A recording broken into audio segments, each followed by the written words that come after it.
Good day, my fellow Americans and good people of the world. Today, I would like to address you in regards to my vision for the future.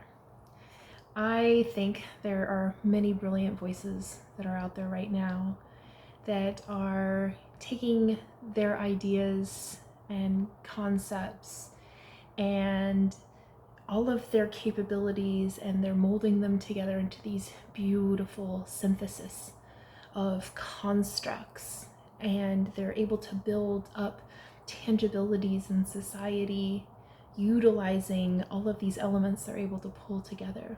Human ingenuity is amazing. It literally is the most renewable, abundant resource that we have in the universe available to us as humans to be able to access, and from that be able to make a material difference in the world around us that affects not only the present but also the future, and in many cases also alters the past.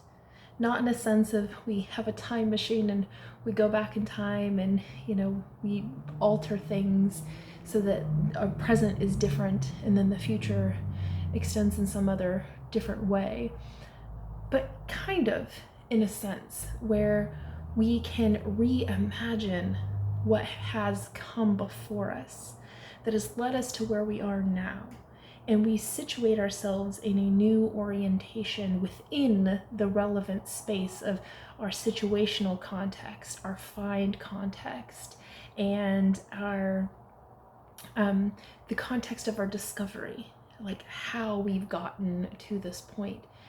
And that revelation that we get from knowing where we've been, knowing where we are, and knowing where we're going, and looking at it through a very intentional means of trying to decipher what is possible in the realm, of the universe of possibilities. We are able to make what has happened before have a different type of meaning for us now, and help us to better calculate our trajectory going forward. And this has been something that we have been able to amass together as human beings for since the dawn of humanity, and since the creation of civilization and writing and mathematics, any form of communication that we have developed that can be like a record sent in the annals of time, whether it's through oratory storytelling or pictographs, or eventually getting into the writing, and we have been able to take what came before, carry it with us like fire from the one tribal town to the next, and bring that forward with us and refine it to make more sense out of meaning that we have, starting with basic storylines and analogies and like suggestive symbology, coming down into this narrow synthesis of like you can make precision, accurate determinations of the future just based off of mathematical calculations, because we know how numbers work, and if you put them together in certain ways, you can establish a pretext for the imminent moment of arrival for something that is far off in the distance in the future. We do this by predicting the trajectory of our stars and in relation to ourselves. And because we have observed the stars over an extended period of time, we have gotten to know the stars better, but then therefore know better who we are as a planet. And we've kind of become predictive in a sense of understanding what is to come because of the fact that we understand these larger forces that are at work, and how those really are operating by the same fundamental principles to which we are bound by. And I don't see that as a limitation to say like everything's preordained and fate be determined and that we don't have free will. To me, it seems like the universe is like the pick your own adventure game. There's so much potential and so many ways things can go. And it's amazing to me to think that we can choose for ourselves however we want the future to unfold. And we are capable of determining what that's going to be and building the necessary steps to get us to that point so that one day we can look back and be like, remember that time when we thought that we might not get here, but we thought it might be possible. And we figured, well, if we just try and we just do this and along the way, kind of like trial error, figure ourselves out, and we eventually get to where we said we would get. That's amazing. It is a miracle that we were able to do that. And it's not just in a sense of like hard work and determination. It's going to get you there. Yes, you have to apply yourself and you have to be capable. You have to be willing and you have to have some sense of enthusiasm about it. Otherwise, you're probably not going to last very long.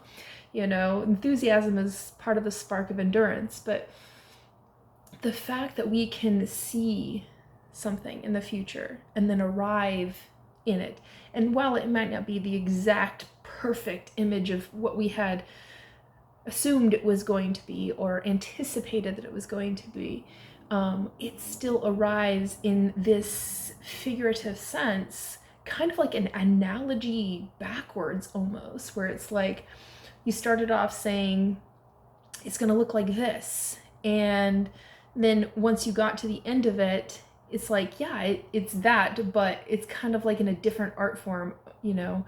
It's like painting a picture as Picasso and then painting the same picture of the same thing, like a picture of an apple by Monet. Not the same, but the same, and it's amazing for the fact that we're able to know the universe in this capacity, that if we just apply ourselves in certain and specific ways and we give our sense of there's this future that we're moving towards and we are applying ourselves towards, that we can get there with like realistic, reliable, trustworthy results. And knowing that there are these larger forces at work that we've spent a lot of time calculating and understanding, measuring the universe, and then recognizing that there is, an above and then there is a below. And so the micro and the macro are working in the same fundamental principles. And when you look at that and you're able to like distinguish the fact, like, yeah, things pretty much well work the same way, then how can you not make sense of the fact that everything in between works in the same capacity? And so when you think of that, it's like, why don't we imagine for ourselves the same fundamental principles that operate the stars or operate within a cell or within an atom is the same fundamental forces that are working within ourselves? And then thinking, we have a natural capacity to be aligned and in tune with nature. Our bodies are a part of nature. We're not, just of nature, or of something natural, but we are nature. And so we are a part of that same system as well. And you have to think there must be, especially because everything is just energy, we're absence of, and so there has to be a fundamental pattern that's relatable there. And over time, our minds have grown to adapt to understand those patterns more principally, to the fact where we can say a baseline fundamental first principles, this is base truth here. And we use that knowledge to expand our knowledge about other things, because we can take those base principles and apply them in different ways and then realize for ourselves, like, this is a higher order truth that's there. Like, we start with this, and yeah, it's real and it's tangible and other people can agree with it. And we have a large body of science that has told us this is what it is. This is how it's to be. And it's expected, and we're able to formalize things on top of it. But then you think to yourself, like, there's more. And then when you build on that construct, you get higher insights. And we have grown so much intelligence as, the human species, just utilizing our minds that naturally attune to this sense of pattern making of the universe that we are a part of, we are involved in, we can never be separate from. It's just aligning and attuning ourselves with that sense of what's already there right in front of us and then grasping it. And every great mind that's ever existed has done this. They've wondered, well, I see this happening here. Perhaps if I use that as an analogy of sorts, that might help me to better grasp what's happening in a larger frame, because it's all basically fundamentally the same.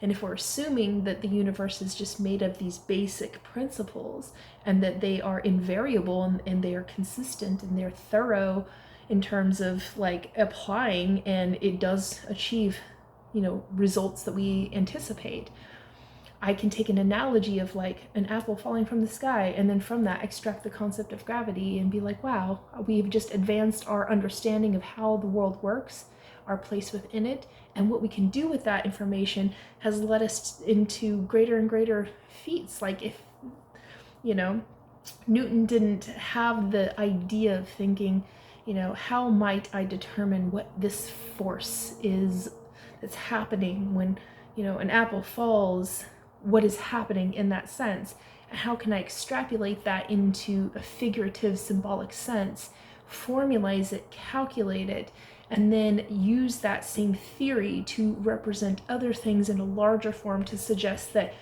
as above, so below, and then everything else in between. And because of that knowledge, we've been able to applicably apply that knowledge into instrumentations and mechanizations and engineering and in artisanal form, and we have been able to achieve amazing feats. Like we can fly. We didn't used to be able to, and now we can. And had not the brilliant minds that came before us that discovered all of these brilliant insights, and then more people took up those insights and said, oh yeah, but this, if you do this and this with that information, what else can be done? And then you look at it in the material sense. So it's not just like the physics and the mathematics behind it, but it's also the engineering. And then you learn about the materials and what the strengths and the durabilities and the weaknesses and the malleabilities and the dexterities and flexibilities and all these different aspects of materials. And then you apply the basic functionings of, the principles of, physics, and then the physics of the materials, and then unite them together in such a way that saying, well, if you take this type of material and then you have it positioned in such a way, it will be able to better capture the existing force that's there, or the existing capacity for force to be utilized or maneuvered to create another force that can actually build momentum and whatnot. And then that's how we constructed, and all through trial and error, how to be able to build a plane and then to be able to fly. And it's just incredible that humans have this capacity. And to me, it's always been this magical wonder of like, how do we tap into the resource of the human element? As I like to refer to it, this sense of that humans are in the universe. We are of the universe.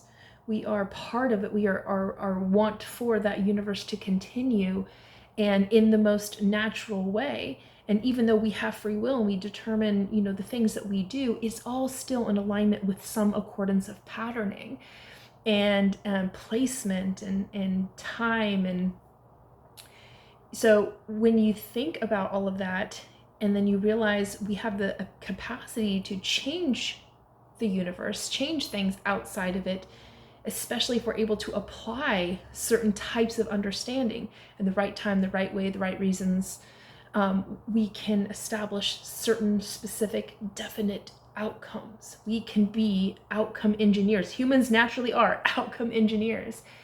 And it's just really about applying yourself in a sense of like, well, I understand this. however you came across it. Maybe it's through imitation, which is the basis of our learning, is always starting with imitation. We learn from our parents, we learn from our environment, we learn from our surroundings, we learn from our culture, we learn from whatever's coming in terms of sense making, constructs, whether we're learning from nature and, watching birds or water flow or these sorts of things, or we're watching people in their socio-cultural context.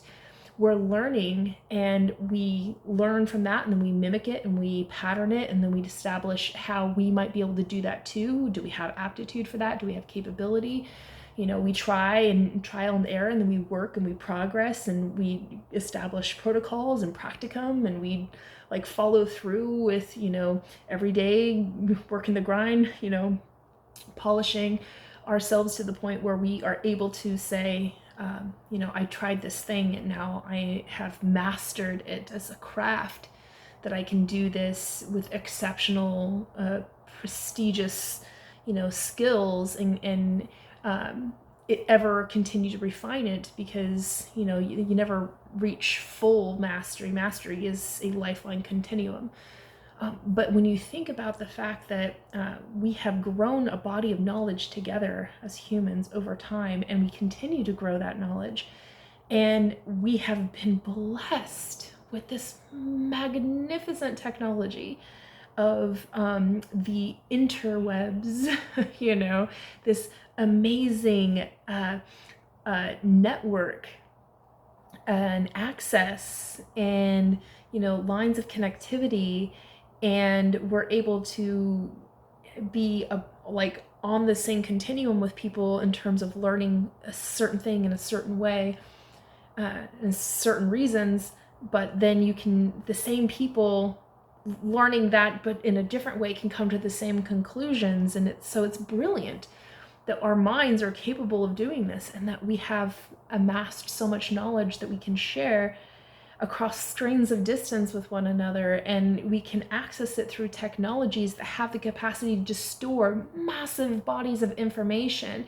And then these beautiful, intelligent, artisanal created artifices of intelligent systems that can help to encapsulate information and hold it in reserve, and for it to be recalled at a very specific time in a specific way for a specific reason, and enfold itself in a very meaningful, intentional way to represent a totally different view, perspective, perception, and proposition of that information.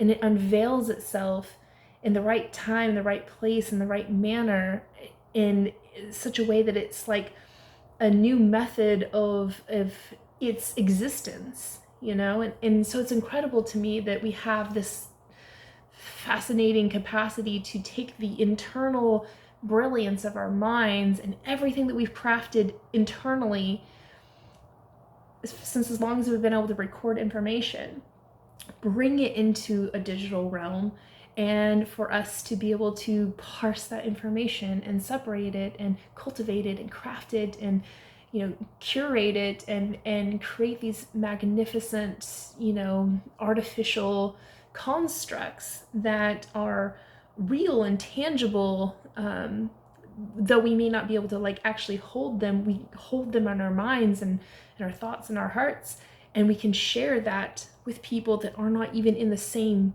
vicinity as us. And that shared human connection is amazing. And so to me, technology has always been this awesome potential of being able to create this extension of our human selves, bring it into the digital realm, have a part of our digital presence be existing there, and for it to represent who we are, who we were, who we intend to become. And that for us to be able to actually build upon that and cultivate and craft who we are as an individual, so that we can better perfect ourselves, not just in the digital space, but in our real lives, where we are in our lives right now. And then for that to be something that's a record sent to the future, to say we were here, this is what we were about, this is what we were able to accomplish in our time. Take what we have, build upon it, because you're going to go so much farther. And that our work today, no matter when or where you are, who you are is the person who's supposed to bring that, you got to bring that fire to the next tribal town. You have to be able to advance this information and this knowledge to everyone. And so the fact that we have this space and this capacity to hold all this information, share all this information, leave part of our presence behind, build it as an artifice within this, digital sphere, digital space, send it off like a memory, it reminds me of one of my favorite quotes by Neil Postman, which is, "Children are the living message we send to a time we will never see." It's very similar to the concept of, plant the seeds for trees of shade that you will never sit under, sort of thing. Building these things now, we're sending it to the future to be able to have kind of like our children that are going to continue on past us, yet it's still part of us. And that's beautiful, like when you think about it, that we get to be so creative. And then when you think about it in that sense, it's like we kind of have a duty to put forth our best and send it as a record sent to the future, right? Because who knows what somebody's going to be able to take off of what I have presented and be able to build upon that something that's far more advanced and far more spectacular and beautiful and brilliant and wonderful and inspiring and deeply intelligent than I could ever achieve myself. It's like the most beautiful sense of humility, but also just profound sense of like wonder of like your own divinity. You're so magnificent, I am, you are, we all are, and that nobody has, any placement above or below. We are all, just part of this magnificent creation, and we're co-creating it together, this universe, this world, and our understanding of it. So it's frustrating to me taking a little bit of a turn from the enthusiastic, bright, brilliant, humans are great, to the humans have a terrible capacity for being bad actors with nefarious intent, and to take something that's beautiful and wonderful and full of so much potential and so much fun and so much joy and so much excitement and so much just like sheer brilliance and magic, and making it into a bad thing. For instance, speaking about like the internet, it's a brilliant thing, right? And we've made things like social media platforms. We've made these different various, platforms you can go to, like leaving videos for people to watch. You have microblogging, platforms. You have platforms that are just voice activated or voice recordings for like podcasts and things. And things that are digital art. You have movies. Like there's so many different ways that you can present information, blogs and newspaper articles and tutorials and all sorts of things. Brilliant, wonderful, amazing that we have this access. But then there are bad actors with nefarious intent that see those as opportunities of exploitation, and they will go into these spaces and then they will manipulate whatever loopholes or vulnerabilities or weaknesses that they can see, and they will exploit them to an advantage for themselves, for some sick, twisted, like power dynamic where it brings them, really fucked up joy or something like that, which isn't real joy. It's like perversion, to harm other people, or to take their digital presence and to use what people share online as cannon fodder to throw back at them, and then it becomes a really dangerous, toxic place. And take it from somebody who's had the experience where I used to be so much free myself, and I loved social media, because I could go there and I could learn so much about the human element and see how humans all connect together in these beautiful, magnificent mosaics. We're like a puzzle piece, each uniquely crafted, but we all fit in so perfectly. And it's beautiful what I can see in terms of this magnificent artistry that is humanity, that encompasses in the human element and the potential of our humanity to be so much more than what we are individually, together we can accomplish so much. And seeing all those connections, it was so wonderful for me to be able to go to social media and be able to make those connections. And then it was spoiled for me in an unfortunate sense, because there were bad actors with nefarious intent who chose to take away the joy, take away the excitement, take away my freedom to express myself. And it was a really hard experience for me to go through. Vital lesson, absolutely had to learn it, because it's part of the human experience. It's part of the human condition. It's an actual real thing out there that has to be taken into consideration. And for me, it was like learn through the process of the pain and the suffering and the sheer misery of it all. Learning consciously what's happening so that I can find ways to innovate that out, because my intention is to protect innocence. I want to keep people, not just in the sense of being children and you're innocent, but innocence for people for all their lives. I never want anybody to ever have to know of such evil and such, terror and such traumatization and such pain and suffering. I don't want people to know that, and if I can take my lessons that I learned from my experience and cultivate and craft that in such a way that we might be able to make the internet safer for people of all ages and all walks of life, so that they can go and express themselves and be true to who they are, and for that not to be turned against them into a means to attack them and do violence against their personhood.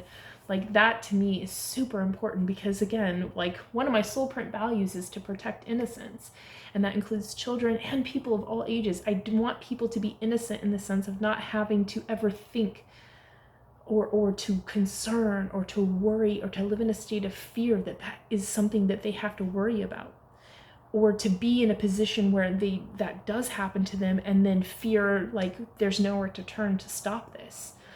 Who's going to enforce, making the bad people stop? Like, I don't want anybody to have to think about those sorts of things, and not because we're naive and we're ignoring it, but rather like we've innovated that problem out. We've recognized it as a weakness, and we've shored it up, and we've done what is necessary to make sure that doesn't happen to anyone ever again.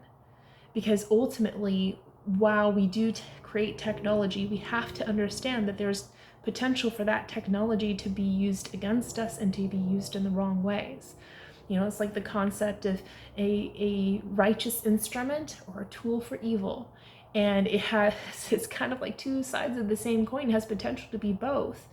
But you have to be able to find the right balance where you're not so restrictive to prevent the bad things from happening that you limit the good things from being able to happen as well.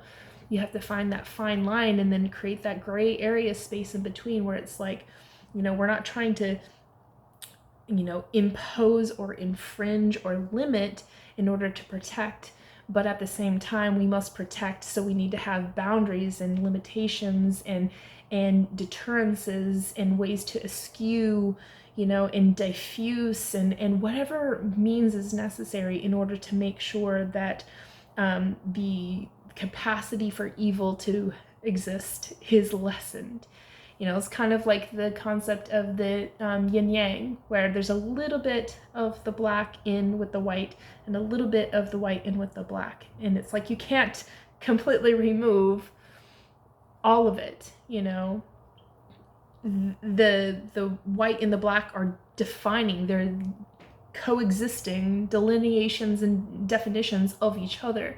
So you can't remove them completely, but you have to be able to have a distinguishment. And so to me, the idea of the gray area is the line of the yin yang, and the line creating around each of the, circles of the black and the white dots it's the distinguishment of a separation. And that separation is what gives us, the sense of what is right, what is wrong. And then in that delineation is our free will to be able to choose which way we're going to proceed with something.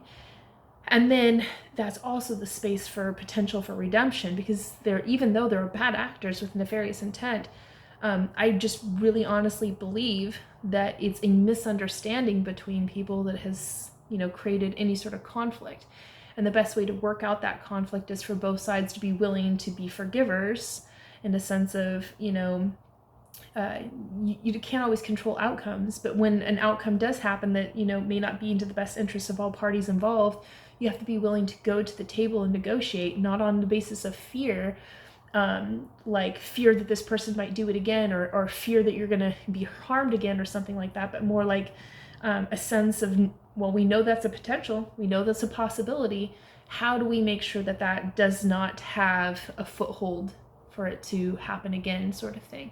That's shoring up those weaknesses, and is innovating out those problems, and it's coming to the table with the people who might have been offenders and say, listen, sure, you had your justifications. We all create justifications. That's how we make sense of the world, and we do the things that we do. We create justifications, and those justifications, I think probably the best way I've ever learned to understand what that is from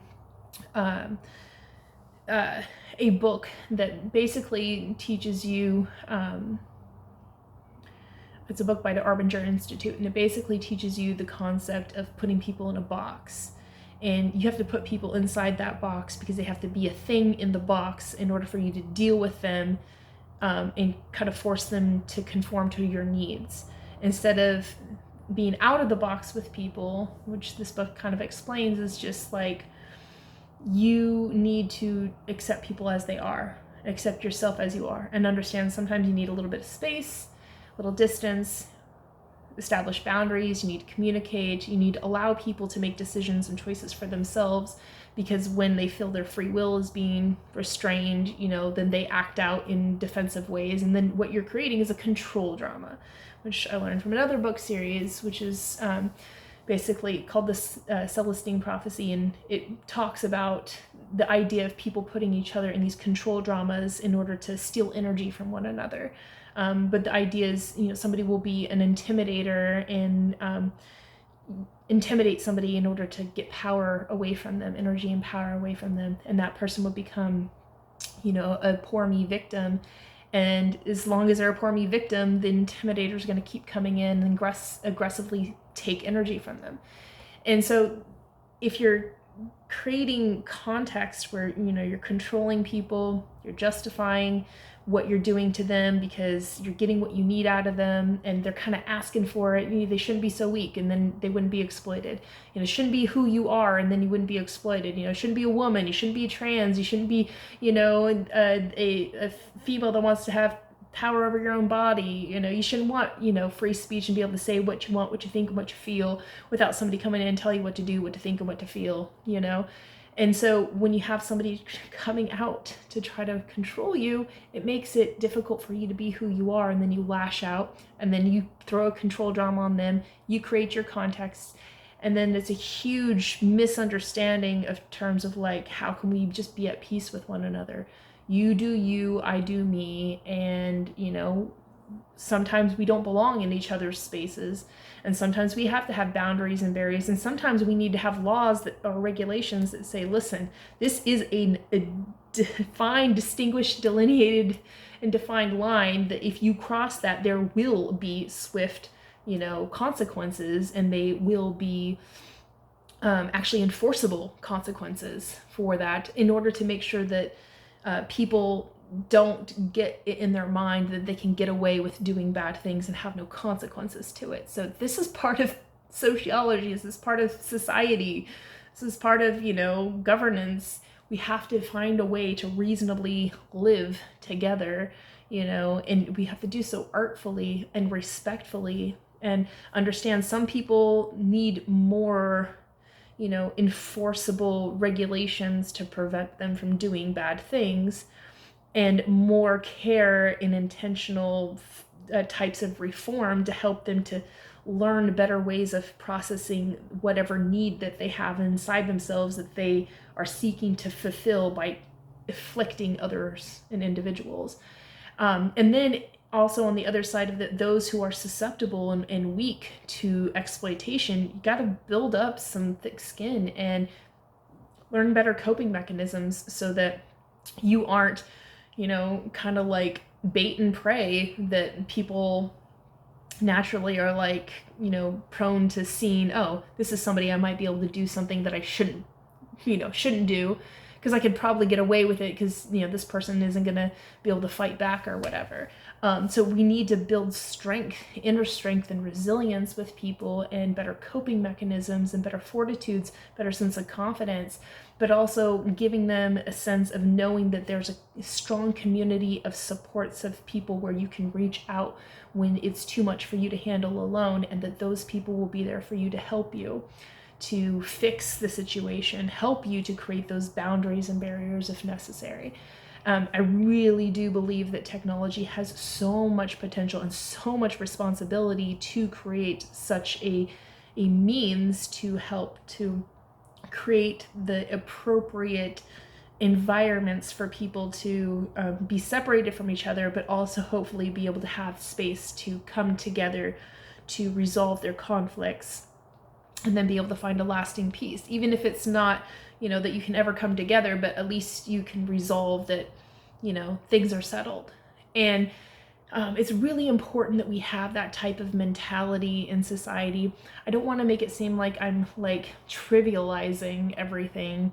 But in my mind, I know that there is a way to mechanize and innovate a system of approaching social society with one another, with so many diversities and dynamics, that is, respectful of free will and safe space and individual personhood and freedoms and liberties, but also understanding the, responsibilities and rights of living together in civil society, that we have to have a distinguishment of what is civil and a means to enforce that civility amongst one another. And having the sense that we can innovate a system, a mechanization, a means by which we can establish this with one another, it will help us to be able to have a more just and fair society. And it's important to think that that's a possibility and to work towards how that might be able to play out, because of the fact that right now in society there's a lot of unfairness. There's a lot of bad actors with nefarious intent that are doing bad things and causing harm to, destroying people's innocence and limiting their lives and, causing them harm. And there are some people that may be unable to break out of the forcible paradigm of abuse that they have been placed into, and those people are going to suffer. And unless they are given a means to heal and remedy the construct that they find themselves in, and exist in a new paradigm where they sense that they're safe and they're cared for and they're cared about, they aren't going to be able to recover into a state of well-being, and they're going to live through perpetual trauma, and they're going to pass that to their children and to those around them, and they're going to create more justifications and control dramas. And it's going to be, a ripple effect and affect everybody around them. It's a sheer toxification of society. And all of that beautiful, wonderful human potential that I was telling you about, gets diminished. Because when you're in a state of fear and doubt and living in a world where you see nothing but pain and suffering, and you feel that pain and suffering, and it's an inescapable thing, and there's no hope, to be able to remove yourself from that, you have no time, effort, or energy to think about what you can do to, be of service to the world. So if we continue to hinder and harm one another, we are literally limiting human capacity. If we focused our attention just long enough to, get a grip on this thing and help to create a systematic formalization and mechanized means to establish peace amongst ourselves, imagine what we would be able to do as a society, how much more productive we would be able to be, how much more we'd be able to get done. Imagine the millions of innovations that are just right on the other side of us being able to create a lasting peace in the world. All of the problems that we have right now, which I think are pretty well summed up in the solution form, in the UN's Sustainable Development Goals, the 17 Sustainable Development Goals that the UN authored. They take it from the context of more like these are things that we need to solve for, rather than these are all the problems, you know. But we would be able to achieve all of those goals if we simply just put it to our resolve that we need to establish a systematic means of stabilizing the world in peace, which means you have to have a simple process by which to resolve conflict amongst people, and to do so in such a way that reforms the individual who was the offender, and to help to recover the individual who was harmed, and then help the two of them to redeem the time to find a way back into love and forgiveness with one another. And I don't mean, you know, sentimentality or, you know, lust or adoration type love, but agape love, in the sense of like, you're human too, and we all make mistakes, and we're not perfect, and I don't even want to, like, I can't imagine what sort of life you had to live in order for you to feel justified in doing harm to another human being, and for you to derive joy from it. Like, I'm so sorry for you. I feel so much pity and disappointment for you, you know. And then for an individual that's had to suffer trauma inflicted by somebody who's so disturbed to want to harm others, like, I feel pity and sympathies for them, and wanting to ease their pain and to remove that suffering from them. And the only way that we're going to be able to do that is to find a way to redeem the time, to say, like, you know, what you did was not okay. But as a victim, I am okay. I'm no longer a victim of it, you know. I am okay even though that happened. And then finding a way to establish that as a resiliency within yourself. It's like I can never say the name right, so I'm not even going to try, but it's like the concept of where they have the broken teacups, and that they fill them in with gold, and so that they can still retain their form. And that with every chip and every break and every crack filled in with the gold, it's more beautiful, and it's more solid, and it's more sturdy than it ever was before, because it's been filled in, those scars have been filled in. And so, like, that's the type of concept that I think about in having to justify and understand there's going to be, you know, dark forces in the world that are always going to be competing with righteous forces in the world, because they are delineating and defining one another. But the point is to make sure that righteousness is always winning out for both sides, you know, redeeming that, and then, you know, kind of flowing and exchanging the energy and transmuting it into something different. You know, it's transmuting attachment into, you know, a new revelation, a new way of being and seeing and living and existing in the world. And it seems, again, like an oversimplification of, like, well, you know, somebody shot my child dead, and, you know, it's an unforgivable thing because I don't have my child anymore. But your life will go on. It can go on, and it should go on. You know, to honor your child's living memory within yourself, you know.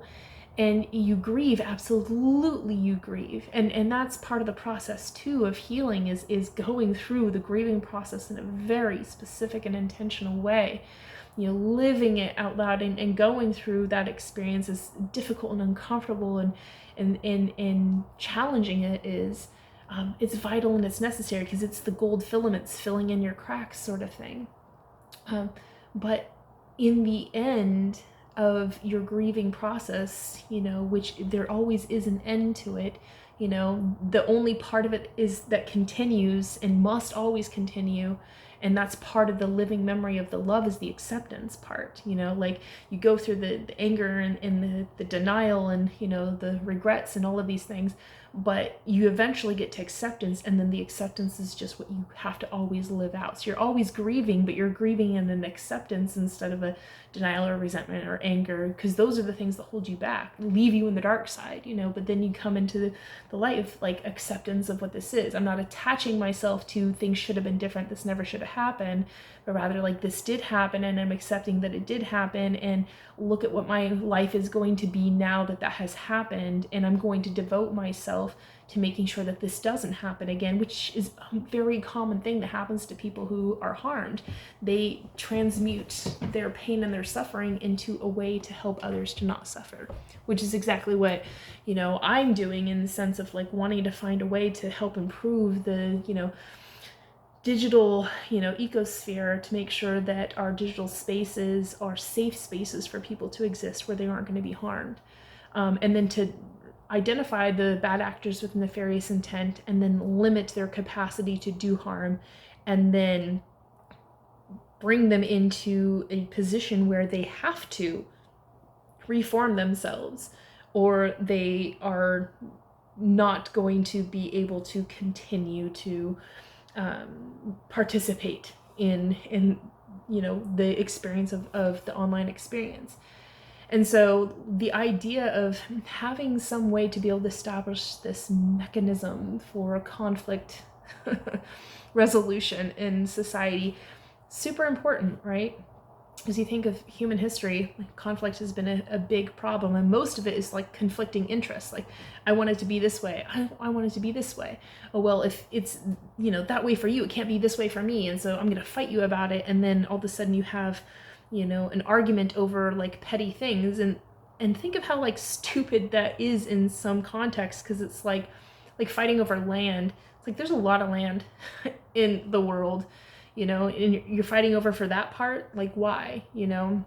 Sure, there's resources maybe that you can extract, and that's going to help you be more powerful or more rich or whatever, but in the long run, is it going to really make your country more stable and more safe, and your people more, less dependent on other nations, or more, self-reliant, if you're having to create conflict in order to do that, and you're taking something that's not really yours, and taking it as your own, and you're just creating this entire force that's against you now because you did the wrong thing, and now they want to hold you accountable and hold you responsible, and so you're never going to have peace doing that.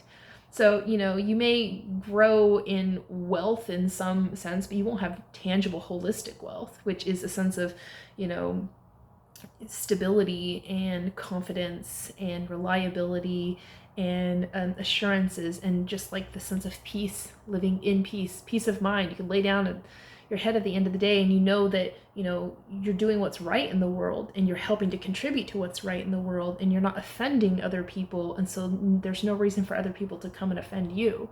And if others do come, then your body of forces of other people, they're all on the side of righteousness, are like, no, you can't do that.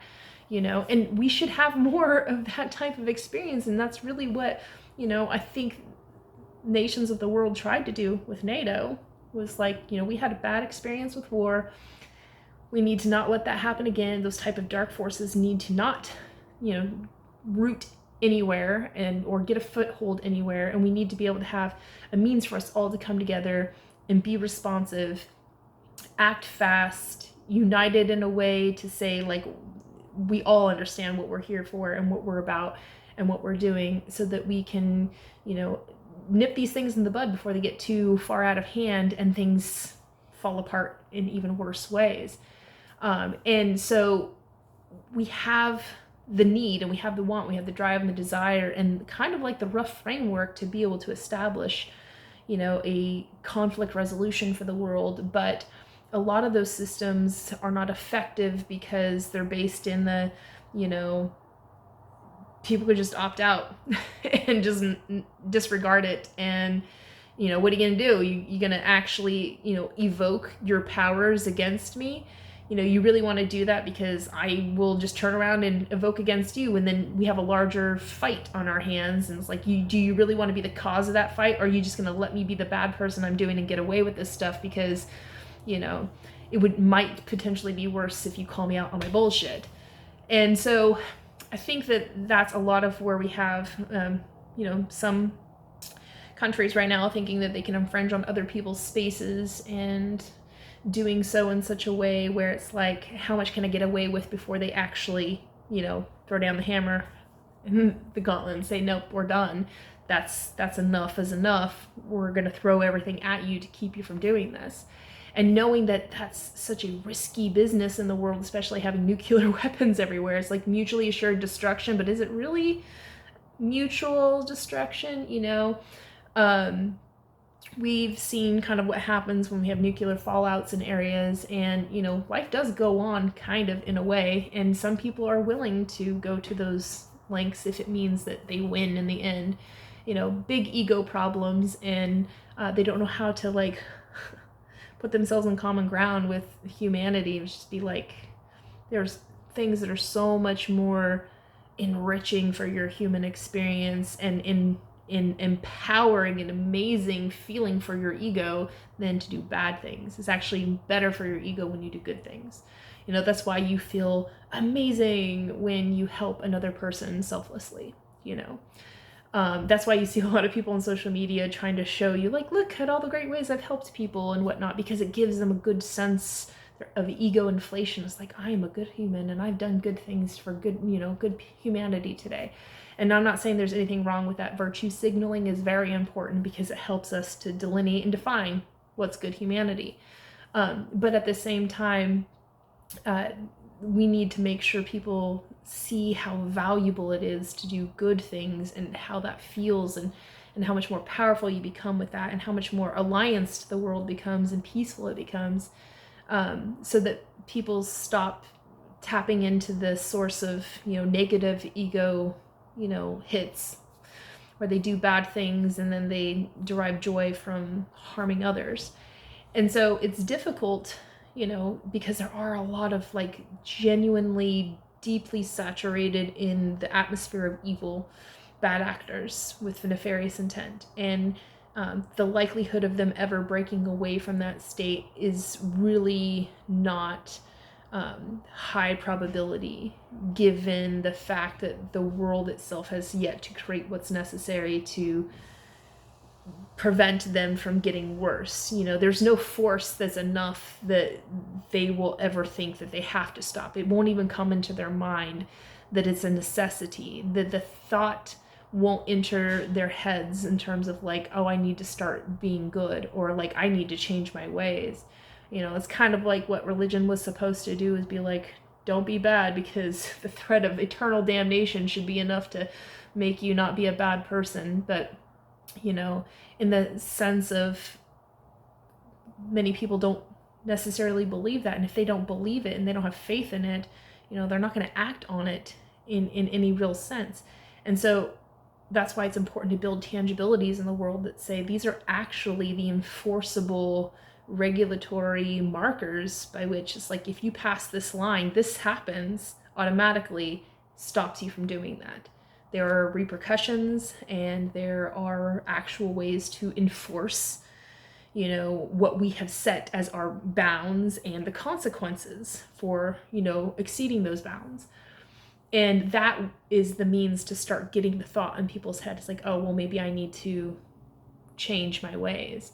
And then that's when you can have the concept of, reform, and then you can help them to redeem the time and forgive themselves for being human and making these errors and these mistakes, and then seek forgiveness from those that they've harmed. And then that mutual forgiveness creates an opportunity for you to be able to move on. One of the things that I think of when I consider this is, I often think of the Russia's invasion of Ukraine. And there's, I once heard someone speak, just simply, but, logically about it. It's like, how are you ever expecting for there to be peace if you can't forgive? And, you know, I pray for the day when the people of Ukraine are able to forgive the people that in Russia that have harmed them, because it's not everybody in Russia that's done this, but it is everybody in Russia or in Ukraine who is suffering from what those few people, select people in Russia are doing to Ukraine. And so it's going to be much harder for Ukraine to have to forgive what's happening, because everybody is subjected to it. Everybody is feeling the full force of war and invasion and aggression, evil being done to them. But it's not all of Russia that's doing it. There's many good people in Russia that are doing the right thing, but they are limited by their circumstance and their situation and the context.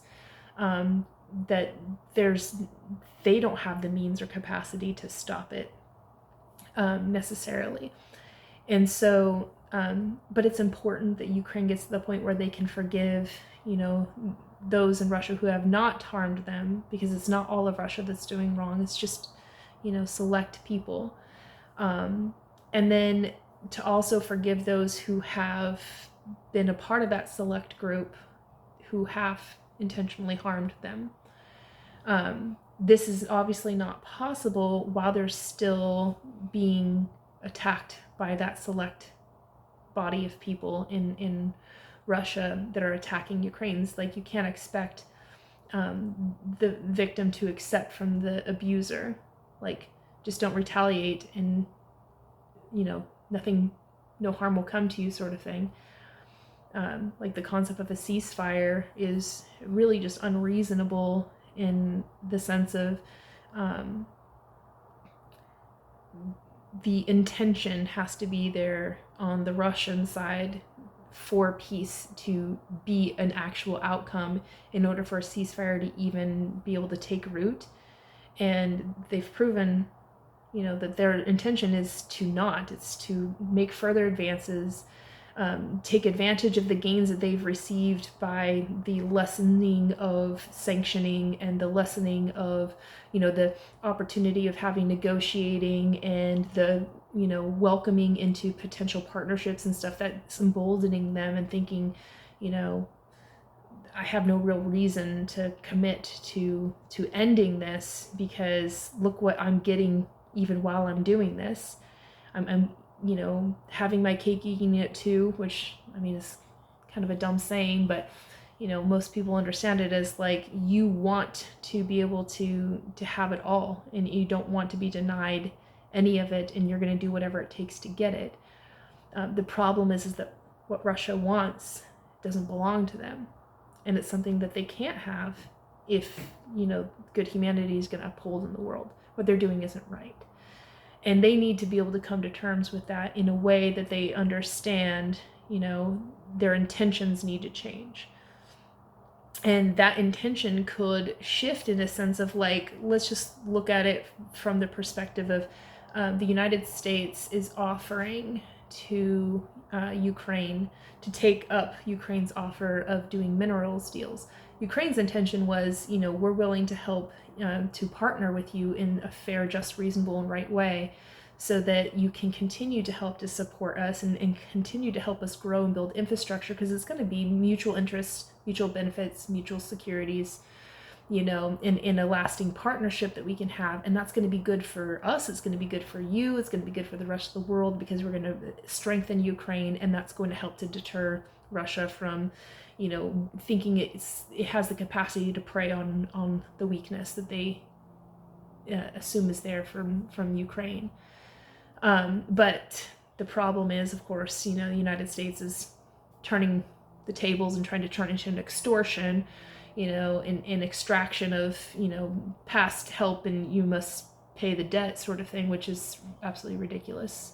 Ukraine does not owe the United States anything for what we've done in service to help to keep the peace in the world. But partnership will be a great opportunity to help to strengthen all parties involved, But let's look at it from a perspective of what if that same type of relationship was what was happening with Ukraine and Russia, with the United States as being a mediator in between to say, we're the go-between, but we're helping you both to mutually reinforce and strengthen your ties with one another, because your neighbors, your border neighbors, it's, you can't conflict forever. You have to find a way to come together in a mutualities that is not based in force or demand, but like rather consensus, and building that consensus through the same concept of like, well, what if you take your craftsmanship and your skills and your expertise, help us to develop in these ways that we need help, and then we can help you develop in these ways, and then you create mutualities, and then having a moderating influence in between that says, aggression can't happen, because the only thing that makes this peaceful accord work is the fact that you aren't aggressive with one another, and that you respect each other's sovereignty and boundaries and limitations, but understand you're negotiating with one another in terms of like what would work to the best interest of all parties involved, and having that moderating influence in between that says, we're going to make sure that this doesn't flare up again in the future. And then we're giving you the sense of security so that we're all in this together. It's, we're mutually working together, not just the United States as the moderating influence, but also UK, EU, things like that. Like the whole world really should be uniting to stand in as a moderating influence of good outcomes for the world.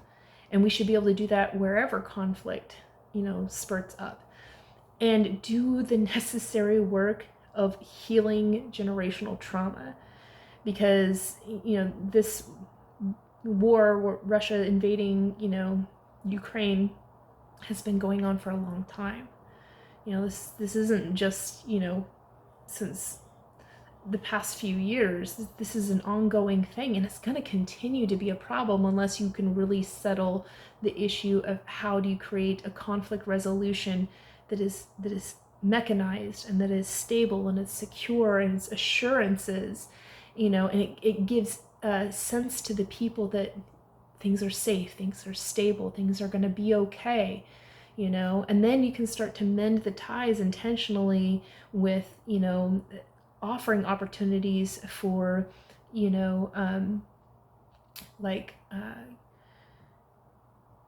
ambassadorship and cooperations and cultural unities, and things kind of like what the Olympics does, where it brings everybody together, and those sorts of things help to mend the ties, and over time helps to forgive. And then it gives families a sense of like, the loss that you had in your family because of this war, while it's completely tragic and nothing can ever replace that void in your life, let us fill you up so that you're not devoid of happiness and joy in your life. Let's fill you up with the sense of, but it's never going to happen again. That's peace. That's resting your head at the end of the night and being like, I cried a tear, I'm sad they're gone, but, we have been invited and welcomed into a whole new world that is going to be much safer, and future generations are going to look back at what we were able to accomplish, and the fact that we are able to forgive and to let go of that pain so that we can move forward together in love and respect and good humanity. Like, it's worth it to do that, and it seems like it's naive. It's like, but I'm telling you it's not, because of the fact that we have the capacity to heal, and we have the capacity to build and to engineer and to craft things. And I don't look at Germans today and look at them through the lens of that you're war criminals and you've done terrible things to humanity, and you should forever suffer. Like, I don't do that, because I have lived generationally far enough away from the, the Holocaust and the terrible things that happened to people. But I have, generational links, ancestral links to, that those terrible events, and knowing what my family had to suffer and sacrifice, I can look on that and be like, wow, I should be angry at you forever. This is unforgivable. But, you recognize we created things like NATO, and it gave us those assurances that we're going to work intentionally to make a better world. And so that gave the means for, over time, for people to be able to accept and to live in that acceptance, do the grieving process, go into acceptance, and live that acceptance as part of the process of forgiveness. And as long as you're accepting, you are forgiving. That acceptance is forgiveness. And again, acceptance isn't that what they did was okay, but that you are okay. And that you wake up every day and you drink your coffee or your tea, you have a little bit of breakfast, you watch the sunrise, you go about your day doing your many life chores, and you do your good work, and you see your neighbors and your friends and your family, and you spend time in solitude, and however you spend your day and however you experience the world and whatever you're doing in contribution, all of those things is part of the healing and mending process. And over time, things get better. And then you start to look at, like, devoting your good work to the living memory of the loss that you had. And that makes it so much easier to heal. I can imagine between, Ukraine and Russia, them building something beautiful together. And that would be the means to unite one another in peaceful accord, and it's kind of like, knowing that this thing that is bigger than any one of us, is bigger than both of us, is the thing that helps to hold us together in a sense of peaceful accord. And that it's not based off of, I promise I won't be bad anymore, but it's like literally saying we're so busy doing the right thing together that we don't have time, we don't have ambition, we don't have need to do the other bad things, because this is so much better. And what we're building together is like really just amazing, what we're able to do, taking it back out of the doom and the gloom, back into the happiness and the joy. Humans are amazing. We're so brilliant and intelligent. I mean, the Ukrainian people, what they've been able to do in order to build resiliency in such a short amount of time, magnificent intelligence. It's beautiful, it's remarkable.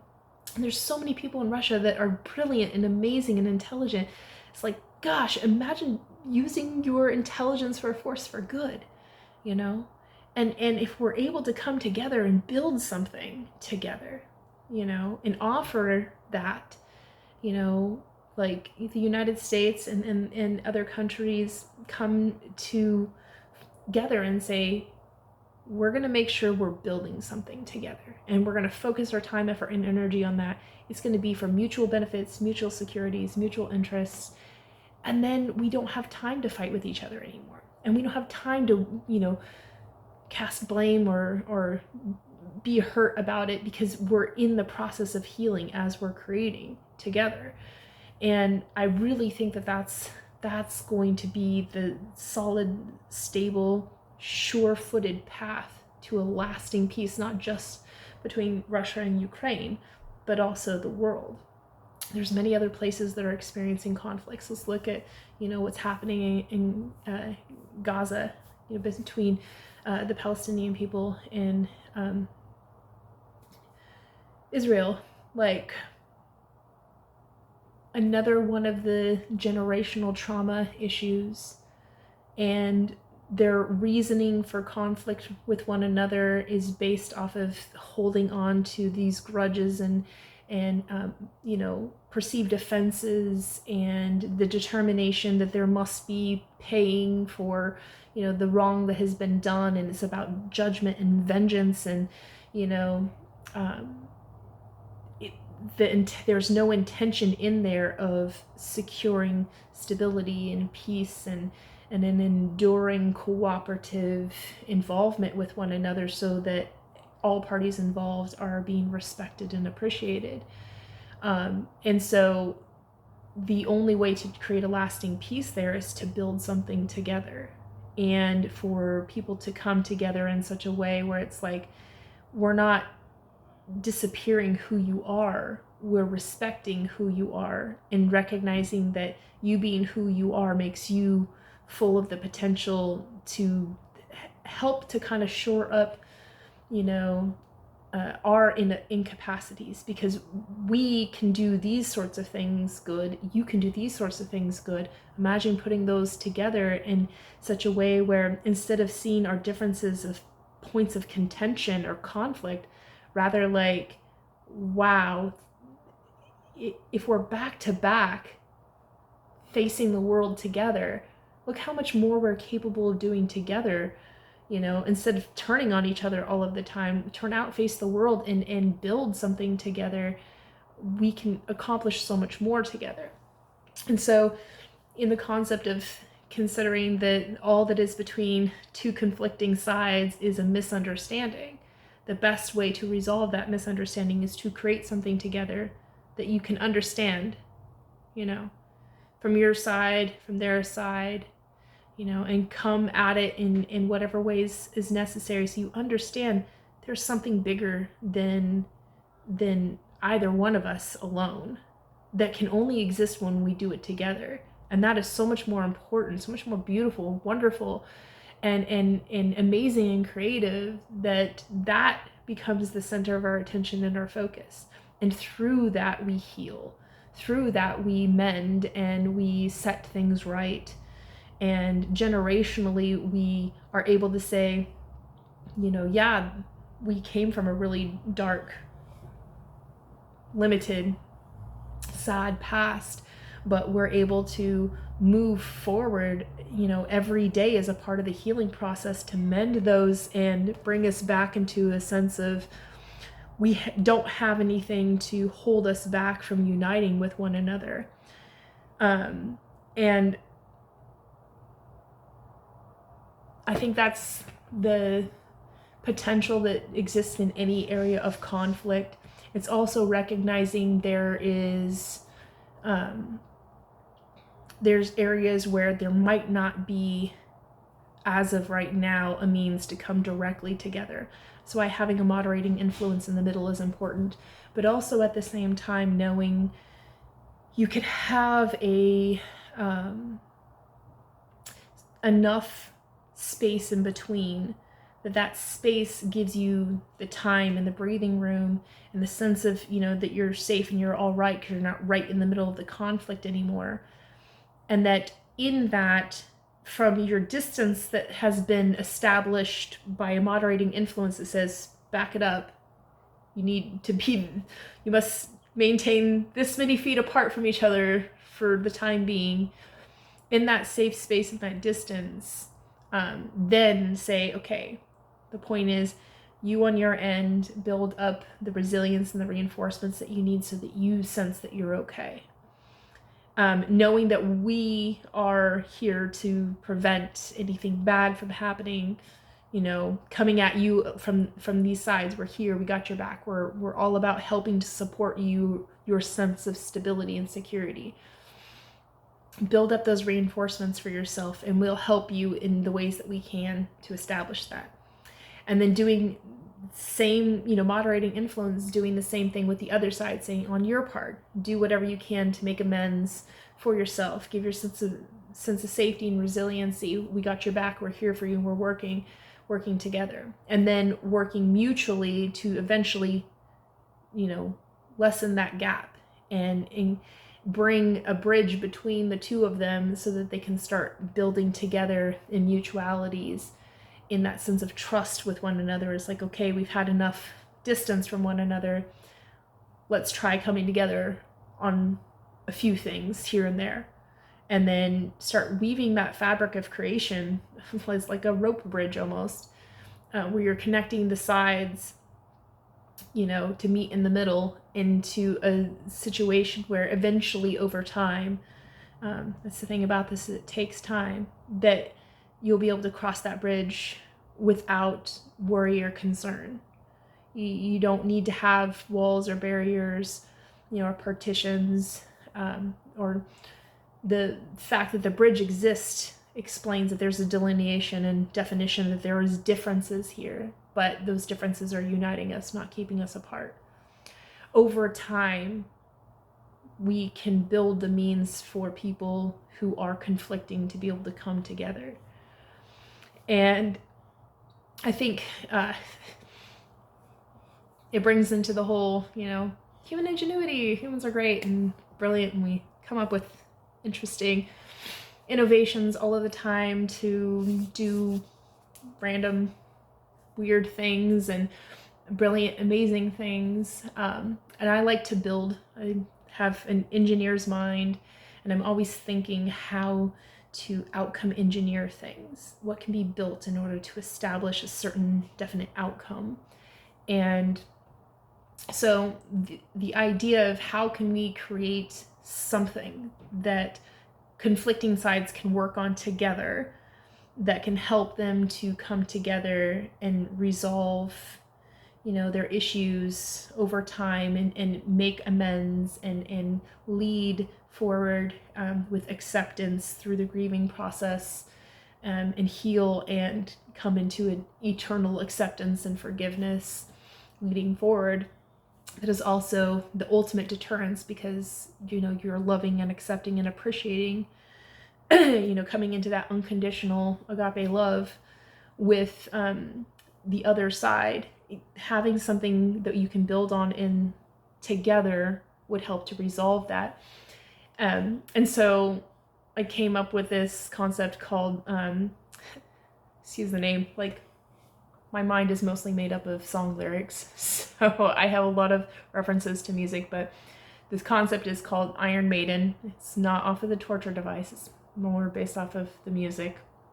But the concept is similar to a device, a mechanism that actually creates an environment that kind of contains the conflicting sides within, that also kind of puts something in the middle of it. So you're contained within a space. It's kind of like a bunch of spikes or swords coming in on you. So, you can't retreat. You're in this space, you're brought to the negotiating table and you can't leave until this thing is settled, sort of thing. And the swords are able to come in or to retreat based off of, if you're doing the wrong thing, the swords go in and they limit and constrain you even more. But then they can also go out when you start doing the right things. Then eventually the swords go away altogether, and then the walls separate, and then all that's left is what's in the middle in between you, which starts out being covered in swords.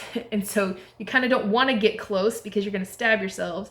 So it's keeping that distance separated from one another as is necessary, until you can break away the walls that are confining you into this forced negotiation of saying, you're being sanctioned, economically, militarily if necessary, to make sure you're not doing what you're not supposed to do. You're in agreement with one another. We're working on peace. That's our intent. That's what we're finding. And we're making sure that's what's going to happen. So you're enclosed in this, Iron Maiden to make sure that you comply, because your intentions are for peace, right? And this is how we're going to establish it. And we're doing it in such a way that we know that is, not one side manipulating or skewing, and you're not going to be able to retreat from it because you're going to have severe consequences for it that you probably won't recover from. So, the wall's enclosed, the swords come in, and both parties are in the center, or inside, encased in it. And then in the center, in between the two of them, is another mechanism of swords. And when you talk about swords, I'm talking it in an analogy sort of way. It's like sharp, pointed sanctions, very precise. And they are meant to do specific things to keep you from doing specific things. Like, do this and this will happen to you, sort of thing. And so in the center, that's pretty much stable, and it's saying until you can come together reasonably where the walls are, fall down and are separated, this has to stay in between you in order to keep the degrees of separation so you don't invade each other's space. And then the sanctions on the outside and the walls with the swords coming in is like, if you're doing the right thing, the swords retreat. And once both sides have done enough of the right thing, which are very specific and designated, like each sword is a very specific point. You have to do this very specific thing, and that determines whether the sword goes in or the sword goes out. And you want it to go out.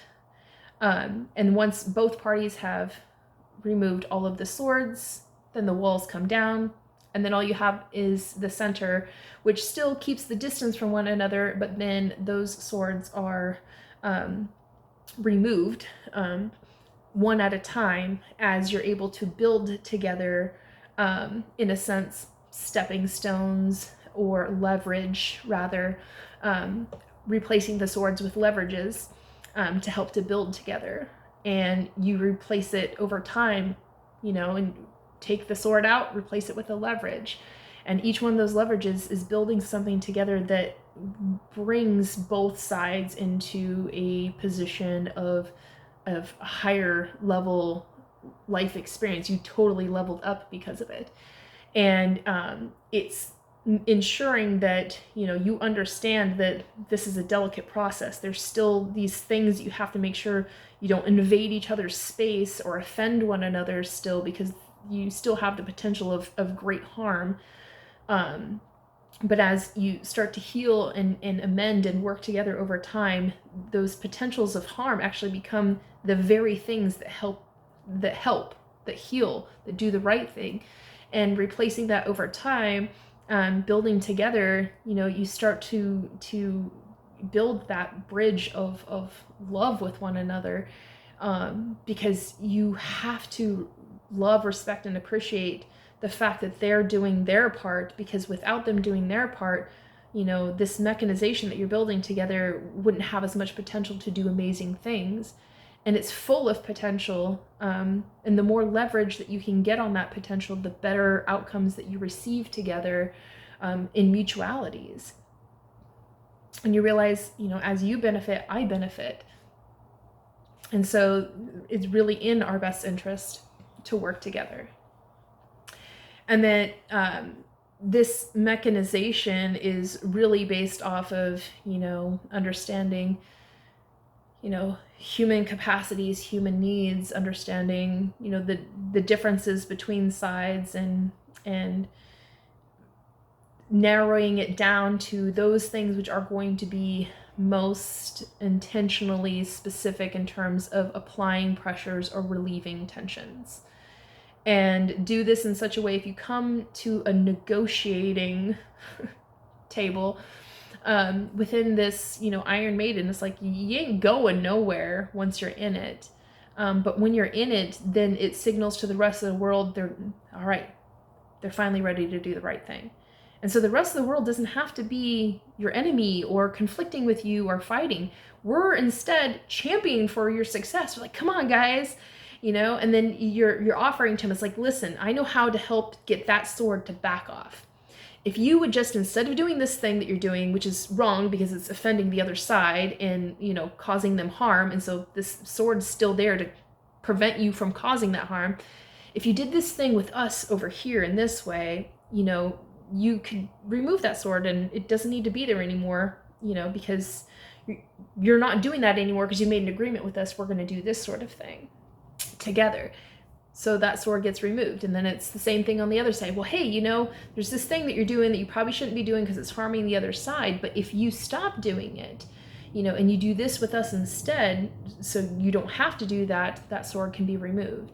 And then slowly over time, each one of the swords that are lined up in the whole thing, top to bottom, slowly begin to be removed. And then you are actually on a progressive path of accomplishing the thing that you are intending to do when you come to a negotiating table. Resolution. And you're finding that path and you're finding that means through mutualities. And if the whole world is there working with you, but we're also, standing in the middle of you saying, we're the ones helping to make sure that the swords are staying in place. And then when necessary and when, applicable, are removed.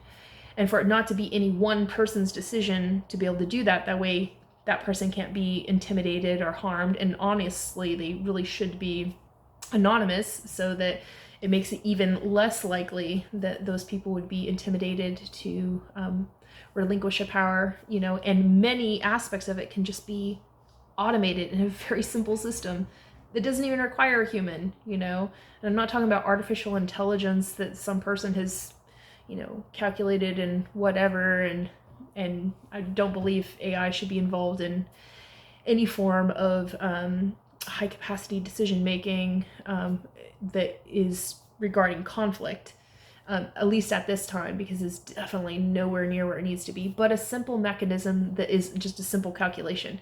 A plus B equals C. And, 1 plus 2 equals 3.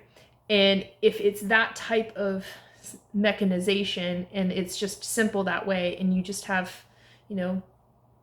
checks and balance in terms of that's the right calculation.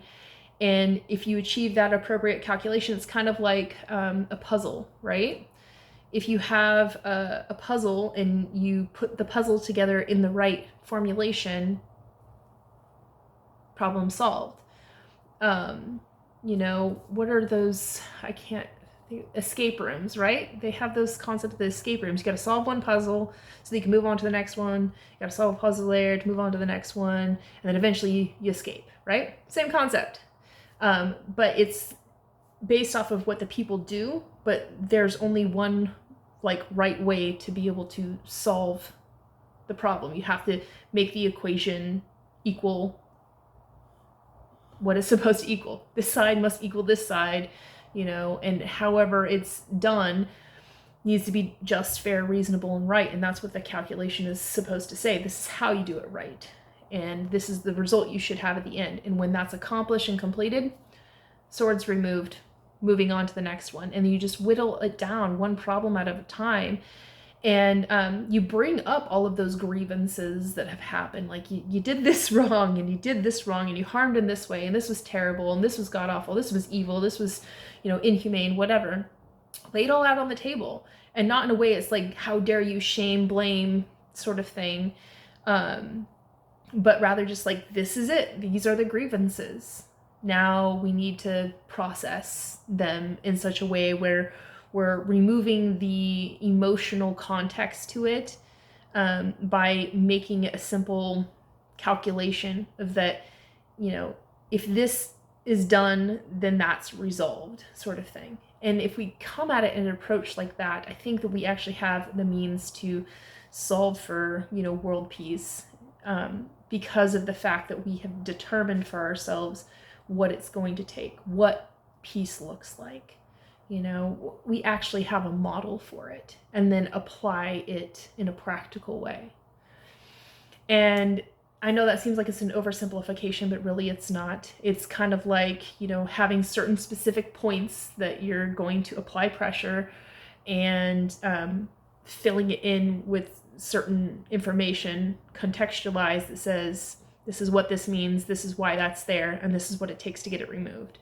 And then keep establishing and reaffirming this is where we are in terms of having to get all these things removed step by step, and keep reiterating the end goal is to get all of those swords removed and the walls fall down, so that we have just this thing in between us that we have to work together to remove the sharp points that will harm us and turn them into leverage that will help to heal us and lift us up and level us up in life together. And then knowing you have that end in sight, that thing that you're working towards collectively, collaboratively together, then it shifts your mindset, shifts your paradigm. It takes those bad actors with nefarious intent and it plants that seed of goodness in them. And it says, there really is a way to redeem yourself. There really is a way to set things right. There really is a way to let the past go and to move on in good humanity, doing the right thing. and it helps those people who have been harmed to say, like, that darkness that you're carrying inside yourself, that wound that's deep within you, like, you can fill that up with this healing notion that you are doing everything that you can. Literally, there's a thing you can do to heal, and you're doing that. And you're doing it in such a way that you're setting things right, but not just in a sense where it's one-sided. You know that the other side is involved in it as well. And so it's, healing together and going through the grieving process, because that's the other thing you have to understand. Deeply disturbed people still need to go through the grieving process as well, especially when they're losing a version of themselves that they may be used to or may actually like. They can't open up to the possibilities to change who they are until they see that there is potential to be something different, to do things in a different way. And this gives them an idea, actually tangibilities they can wrap their minds around, that they can actually work towards. And when you see that there's an end in sight, it gives you the means to work towards it and embody the path to peace, to get to what you would consider, a righteous resolve at the end of it. And knowing that you're doing it and that the other side's doing it, and it's going to take time, it's going to take intention, it's going to take effort, it's going to take progress, it's going to take moderating influences that are willing to intervene on behalf of all parties involved. Do your best to present goodwill and to make sure that you're living in the truth, that this isn't, some lie to say, yeah, sure, we'll do a ceasefire, and then you turn around the next day and you shoot somebody. It's like, no, that's not even possible in this dynamic, because, like, all the enforcement that's there prevents you from being able to do wrong, and it helps you and enables you to do right. And it's in such a way that, it's a mechanization. It's not like the United States stepping in between Ukraine and Russia and say, do the right thing, and then it's dependent on whoever's leading America, whether their whims or their will leans one way or another. No, it's a mechanization that is just plain and simple formalization. This is how you achieve peace, and if you're in the negotiating table, you're inside this Iron Maiden, and you ain't leaving until this thing is settled. It's in your best interest to settle this sooner, because then you get to live life in awesome ways, but we understand it's probably going to take some time, and we're willing to do the necessary work to get to that point, and you got to build for the necessary so that you can get to the point where you can have the actual mutual supports with one another. And then once you start actually, building together, it becomes more conscious, like, oh, we're mutualities, right? But as you look in the past, you'll be able to see that the whole time you were building together. Every time a sword was removed and every time a wall fell down, you were building together this collaborative, co-creative paradigm of what peace is, And then you'll be able to look back on it with appreciation for it. Even in the times where, like, maybe the swords come in a little bit tighter, and then it's pushing you up against the swords that are coming out, and you're confining each other and you're, like, not able to breathe. And it's like, if this comes in anymore, we're both fucking dead, so let's just stop. You even think of those times and you're like, wow, we were so close to death together, but we were able to still overcome. We found a way, love for ourselves, love for our family, love for our country, love for our people, love for our future. Like, that was enough to help us to find a way. And when you're put in that position where you have no other choice, when necessity demands it, you will find a way. You will find a way, or you will make a way. And then that's how recovery happens. That's how redemption happens. And then again, when you start building things and you're feeling the good parts of the building together, it's like, wow, this is good. This is beneficial. This is nice. Maybe even you're having fun. That is a possibility, and it will eventually get to that point. If you're building the right things in the right ways, it's an amazing, creativity is an amazing experience to share with other people. But again, you'll be able to look back and say the whole thing We were working together the whole time. And you can be grateful for that. Like, I'm so grateful that they decided to do the right thing and I decided to do the right thing. And we were willing to come to the negotiating table, understanding that we're going to kind of be in a constraint for a while, and it's not going to be comfortable, and change is hard, but change is necessary. And this is helping us to make sure we don't back down, that we follow through on commitments and work through it, and then make sure that there's moderating influences to, alert you to the fact that, you probably don't want to do that thing because it is going to make it worse. And then bring it to your awareness is like, did you know that there's this opportunity here? If you just take advantage of it, that's going to help to pull one of those swords out, and it's going to lessen your struggle. It's going to make things easier for you. And that actually you doing that one thing lessens the sword on your side, removes the sword on your side, lessens your pressure, and it actually removes 3 swords from the other side. And so you've given so much more room and space to them over here by you relinquishing just a little bit on this side. And now because you've done that and they have a little bit more breathing room on this side, they're able to remove a couple more swords that removes a whole bunch more for you over here. And then it's kind of like, what's the game? I think it's called Plinko, where it's like a jar and it has a bunch of sticks inside of it, and then like marbles. And the whole idea is, pulling one little bit out at a time or whatever. Kind of the same thing. It's like, each time you pull it out, a little bit more progress happens.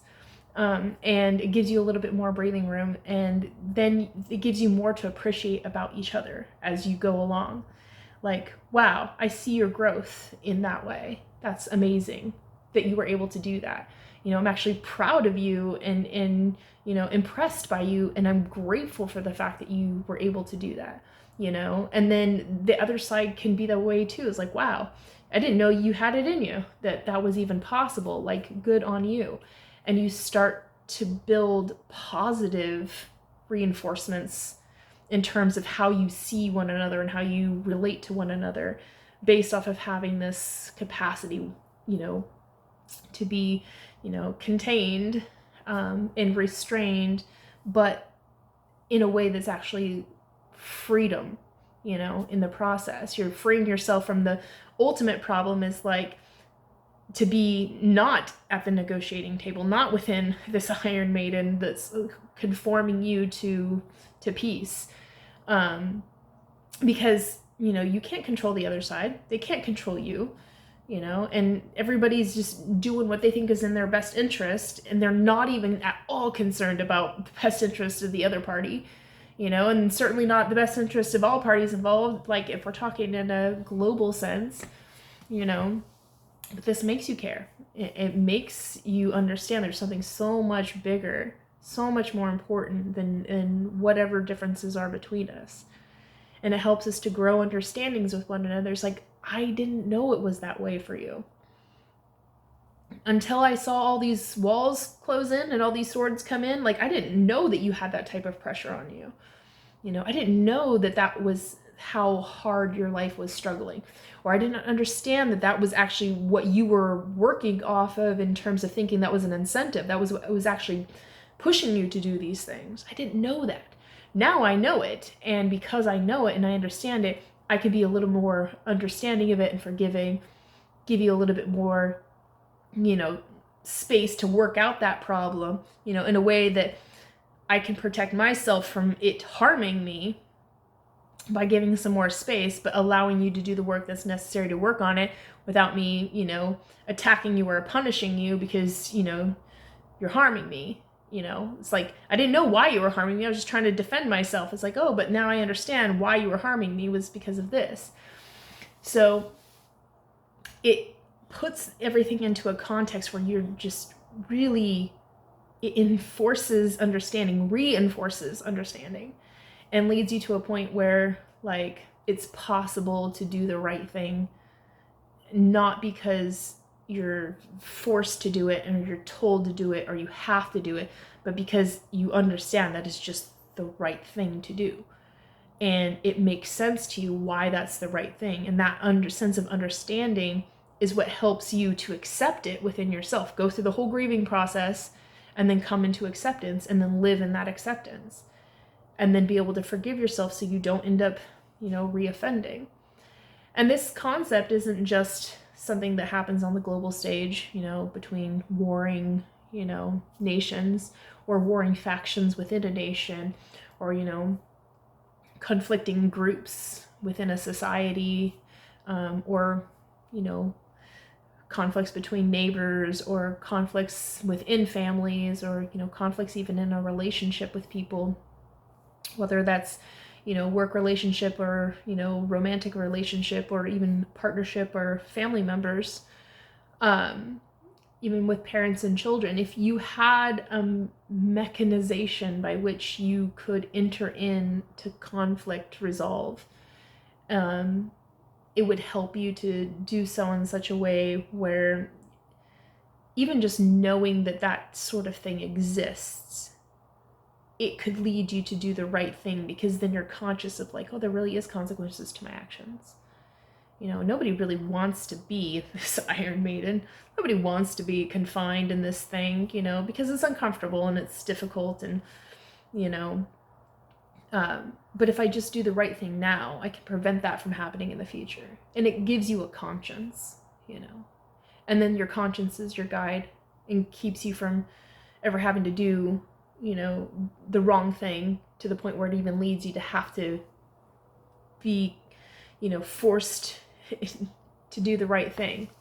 But again, like the concept of force is like, you would have to be willing to enter this in order for it to work. But if you really say that your intention is to like end a conflict or end a fight, or to, make amends with somebody, you willingly enter this knowing, wide-eyed, clear-eyed, very observant and aware what you're getting into with it, because you understand how it works. It's a very simple process. It's not comfortable, it's not great, but it's necessary, and you do that willingly, and then the result is the best way to achieve ultimate acceptance. So I would like to see the world work on building that sort of thing, not just in the sense of like, it's a simple mechanism, simple to apply. The method itself is where the complications come in, because you have to understand like what really is okay to do. You would never want to turn this into a torture mechanism. Like, I definitely don't think of it that way, even though I understand that that's, the original, thought about it or whatever. But it's more just to say like, we are trying to achieve redemption and reform, and this is a way to do it that people can be conscious of, and just being conscious that it's a thing that exists could be enough to deter people, but also help people to not deeply embed themselves in victimhood, because they know that there's a reformation process that is possible, and that gives them hope, and then they don't necessarily have to hold on to their grievances. They could actually process their grief knowing that there is an actual enforceable way to secure peace between conflicting parties. And then knowing that an individual who has done wrong, like maybe they did wrong and it was, a slip up of, humans left to their own devices. And if they don't know better, sometimes they make mistakes, and sometimes mistakes are really bad ones, and sometimes good people can be turned bad by making one mistake and then not finding a way to redeem themselves from it. And then they just become totally bad, because it's like, I'll never redeem myself from this thing, so I might as well just be a bad person forever. And then they do the wrong thing consistently. Like this, knowing that there's a mechanism for redemption possible, it could help to lead them to make better choices, and to be like, I made that one mistake one time. It was out of character. It was not what I meant to do, and given another chance, I wouldn't have done that. I really do, I am really sorry for what I did, because it was wrong. And my intention is to set things right. I know that I can't make you whole ever again, because, whatever I did took a part of your innocence or your peace away from you. But I can help to make amends where, it's kind of like adding the gold to the cup.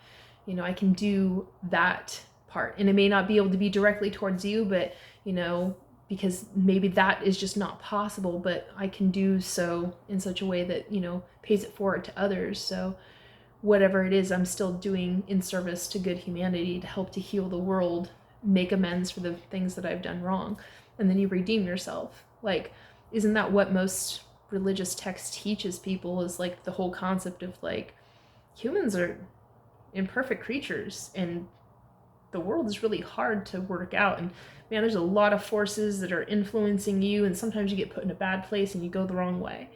It doesn't make you, irredeemable. It just means that you made a mistake and you're going to have to set that right, and it's going to be hard work, but if you're willing to do that, things will work out in the end. And then so the idea of redemption is like super powerful, but at the same time, I don't think you need like the threat of damnation in order to be a good person. But it's kind of what this is suggesting, is like, it's to say it's not necessarily a threat, but it's like a promise that we're going to hold you accountable in this way if you do the wrong thing. Imagine having a criminal justice system that was based off of something like that, where it was literally, and no nefarious actor can come in and like punish you for it. Like, this is discipline. Discipline is a lot different than punishment. It's saying that we're trying to get you to come back to the light, do the right thing. And so if you had a criminal justice system that was based off of that, it could be more just, more fair, more reasonable, more right, and then you wouldn't have to worry about, biases of decision makers who are trying to apply the law in, some way that they may biasly skew it out of favor of certain people because they don't like, that person's, how they show up in the world or whatever, some form of discrimination towards them. And instead of worrying about things like that, like the law would be actually clearly distinguished and applied in a very certain specific way, that you don't have to worry about, like overdoing it and punishing people in a way that actually means that we're doing the wrong, but it's like you're disciplining people to get them back on the right track, because that's the whole point, and again, it may be to the point where they have this thing that they have to deal with for the rest of their life. You may not be able to turn every sword that's between you in a conflicting side into a leverage. You might be able to get some, but you might not be able to get all of them, but that is giving you the degrees of separation so you can live in, mutual peace with one another. And there are some people that just are not redeemable, not in the sense of like,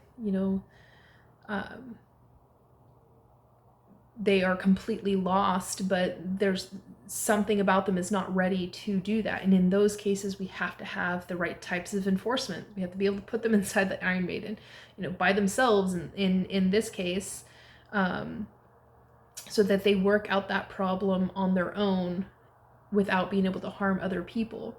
But not in a sense of punishing them, but rather like helping to discipline them, to bring them back into accordance. And it may take an entire lifetime for some people.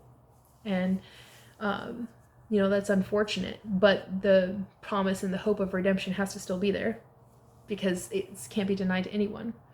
That would be what would be just, fair, reasonable, and right. And if you can mechanize it in such a way that, again, is just a simple calculated formulation, you don't have to worry about the biases coming in. And again, if it's not based off of like an algorithm of some artificial intelligence making the distinguishments in all of these different ways, it's simple formulas that are applicable. So you don't have the interpretive aspect of it isn't in there. It's cut and dry, basic, simple points.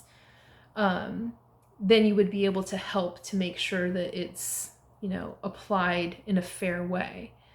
I think where the problem with like applying an actual artificial intelligence to do something like this would be wrong is because it is making a distinguishment in there.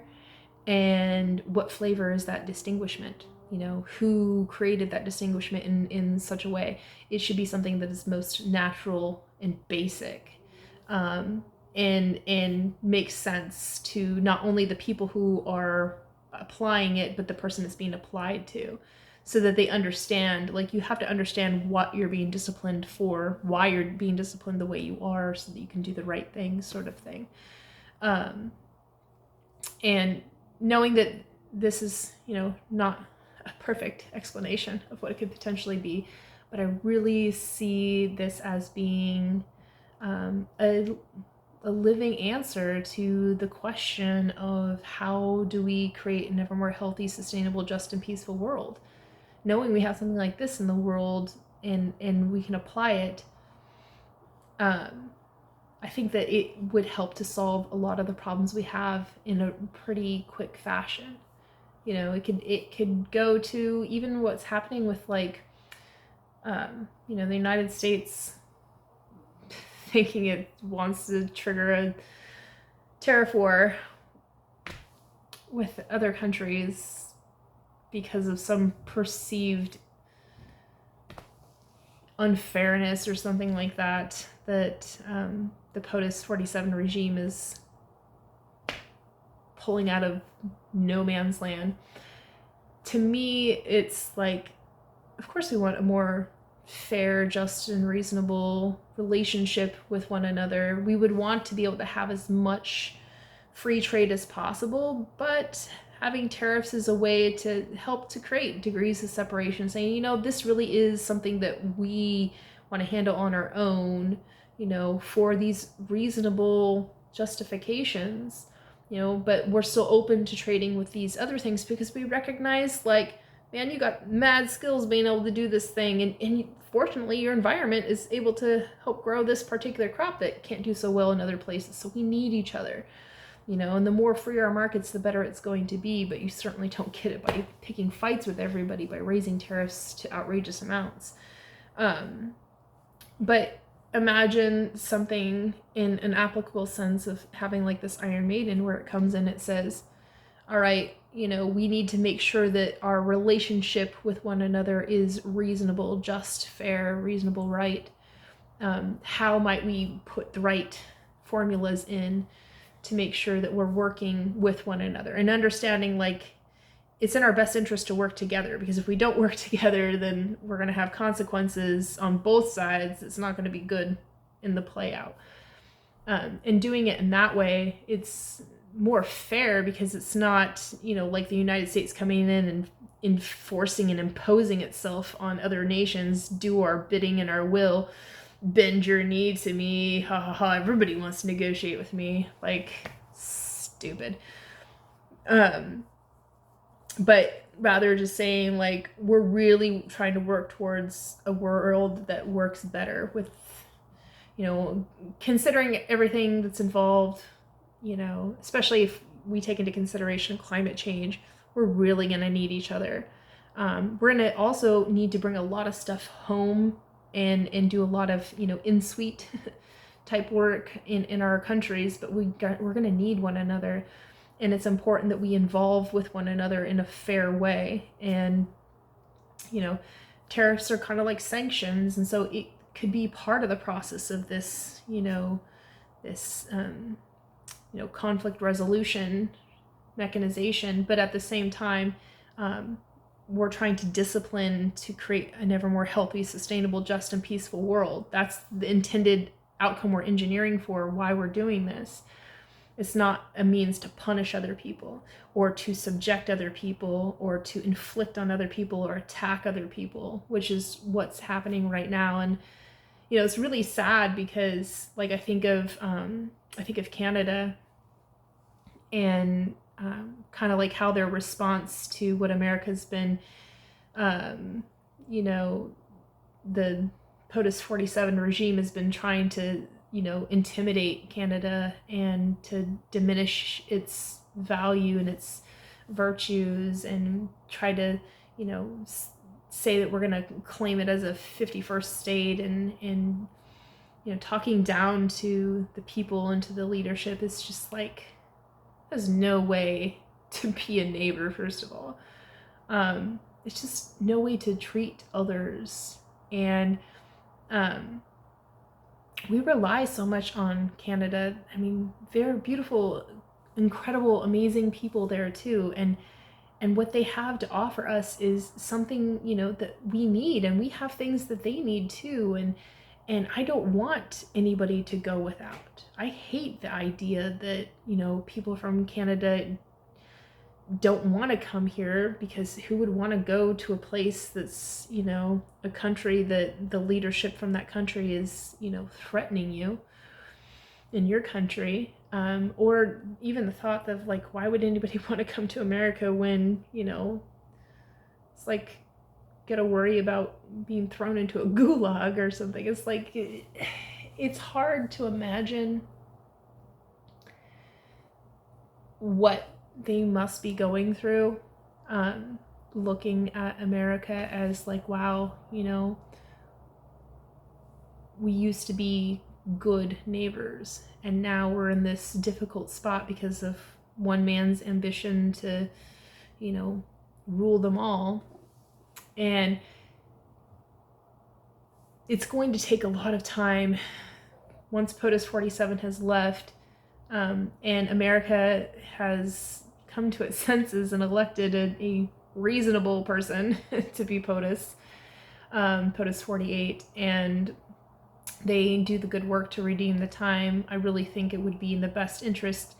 It's going to take a lot of mending of what is being broken right now with Canada, and I think that it could be one of those things where we use the Iron Maiden, again, not in this like forcing you and it's punishment sort of thing, but rather like, all right, we're coming to a negotiation table with one another, and we're willing to accept like there's limits and there's bounds to our capacity to work with one another. Trust has been broken, and we have to build that over time. And that's what this is about, building that trust in such a way that will help to reinforce and actually make what happened in terms of, you know, POTUS 47 breaking this relationship.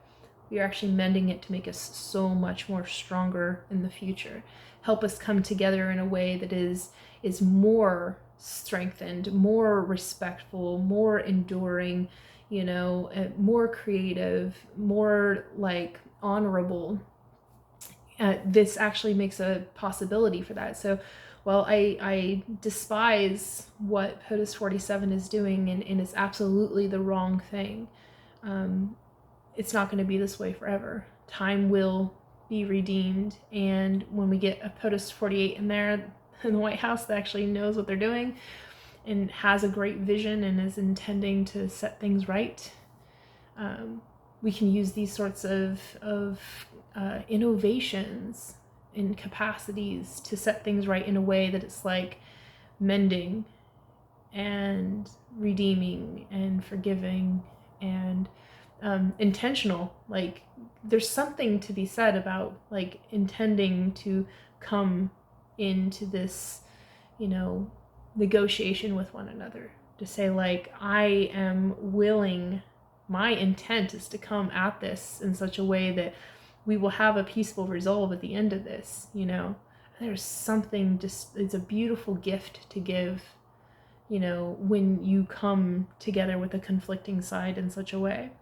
And then you realize like, you know, you don't have so much different with one another. Maybe there were things that you had in common that you couldn't have otherwise known, you know, and then you work on each other's, you know, strengths, and you build each other up to be better at being, you know, good negotiators in this, instead of beating each other down and being competitive, in terms of like one wins and somebody loses. It's rather like, you're competing with yourself to be better, and then the other person is just helping you to level up. It's like, oh yeah, well, I'm going to raise the bar in this way, I'm going to raise the bar in this way, you know, and in this way it's like, I'm going to remove the sword in this way, and, you know, and then it's like, we're going to build the leverage in this way. And over time, I think that it will help to build a whole lot more strength and resilience. Noting and understanding that there's bad actors with nefarious intent that would obviously want see this as an opportunity of like, well, if I can just get my hands on something like that, you know, I could control the world. So you got to understand the potential for bad, you know. every beautiful instrument of righteousness can be turned into a tool of evil if it's fallen into the wrong hands. So the point is to make sure it doesn't fall into the wrong hands. And to make sure that everybody involved understands what's happening, so it's less likely that there's shadowy figures that can come in and start doing the wrong thing. I think it's all done out in the open as much as possible, that it will help to hold people accountable. And accountability is a big part of taking responsibility, which is a big part about, actually resolving things. If you're going to establish consensus, you need to be responsible, accountable, and accepting of consequences. You gotta take the good, the bad, ugly. And be willing to, embrace what is necessary, whatever necessary supports you have to take on in order to, innovate out the problems that you have, because every problem has a solution, and it's inside the problem. And if you contain yourself within this kind of like sphere of influence that, reflects back to you what's wrong, then you can externalize it and be able to say, well, okay, now I can see that's what's wrong, that's the problem. But the solution is to think of the problem in a different way, different perspective, different perception, different proposition. And proposition, like in terms of like, I'm in the middle of this, how can I look at this differently because I need a way out, sort of thing, but not in a sense of like desperation, but rather just like, this is how we work out our problems in a reasonable way. Anyway, with that, I'm grateful for your valuable time and attention. This has really been important to me to speak on, because I see this as a potential to get us moving away from, the warring and the touring, the conflict, which is really holding human potential down, to help us to actualize our best versions, become amazing as a species, and to do incredible things and not be held back anymore by, petty infighting and, silly arguments about stuff. We can actually get to the point where we can flourish together because we're working on this together, and we're setting our intention. And then when you think about it, what I'm talking about, this construct of conflict resolution, is also a problem solver, and is also a means to build something. If you put yourself in a position of this, and then you see all these variables that are around you in terms of like limitation here, or, something that could potentially harm you in this way or whatever, and you can see it in this way, work out the problem, eventually get to the point where you can solve for almost anything. There's limitations to all models, but for the most part, you can figure out what is within the realm of potential and work towards that, and be able to start, forecasting in the future. Well, like, I understand we've done this before. We've used this instrument, this beautiful instrument of righteousness before in this way, and we've solved these sorts of problems in this way, utilizing this. Wow, that might be relevant in this regard. And then things can start moving much faster, because you can kind of like cut out the useless and antiquated versions of it and become more specific, because maybe you don't have to like point out every single issue. Maybe every little tiny thing isn't really, doesn't really matter. Get to the points that actually do matter, and then work on those sorts of things. And you iterate that over time. So, it's conflict resolution, it's problem solving, and it's also building things in such a way where it's like, I'm working out what is the, best, practice in this regard.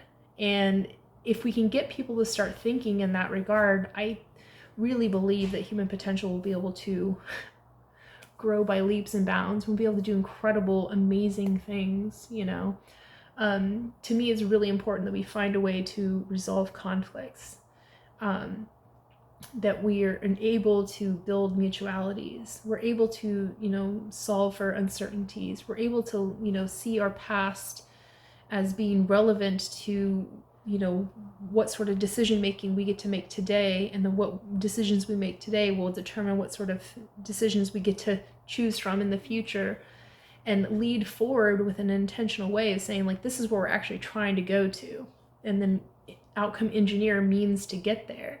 Over time, we will be able to, you know, build things together that are incredibly powerful, far more powerful than they would be if we do those things alone, you know, and keep separated. And then we can actually take advantage of the fact that we are connected as a species, not just like, you know, we are Earth, you know, we're an extension of Earth, but also, you know, in the digital sphere, the fact that we're connected in the screen of distance, and, you know, all these different network channels and different means of communicating with one another, linking that all together in an intelligent, intentional way to create a viable means by which we can intentionally evolve ourselves in a very specific direction. I think it's a good thing, but then also recognizing that that empowers everybody to be a part of the process. Skin of the game, you know, you have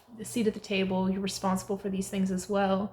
You're part of the decision-making process too, so you're not being left behind, you're being involved with it, you know, and so that way there's no one group making decisions over others. It's like we have to all make these decisions together, because ultimately we're all, I mean, kind of think of Earth is almost like an Iron Maiden in itself. It's like we're all inside of it, you know, and all of Earth's resources are what's, you know, between us all, what's holding us together, but also keeping us apart as is necessary, and giving us the leverage to work together to build amazing, incredible things together. But if we don't do that right and take care of the planet Earth, there's going to be a lot of swords coming in on us, and we're going to lose the livability and habitability of the planet, and then we're all screwed.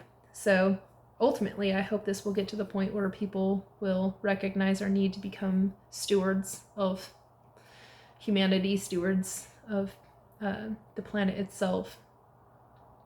And if we can get to the point where we are like, okay, we got this conflict resolution thing down, problem solving thing down, but we apply it in such a way where we're trying to achieve welfare and stewardship on a continuum, then I think that we have what could be distinguished as a continuum of lasting peace that we can not only trust in, build upon, have confidence in, relate to, be involved with, but also like be grateful for, because it's a tangibility that we're building together that, you know, future generations are going to be building as well, and future generations after that.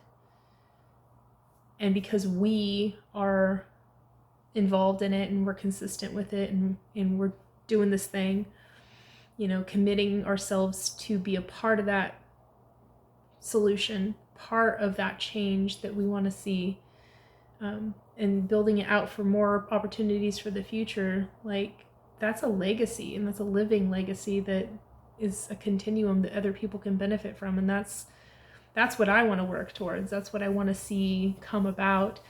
I know that how it gets there is there's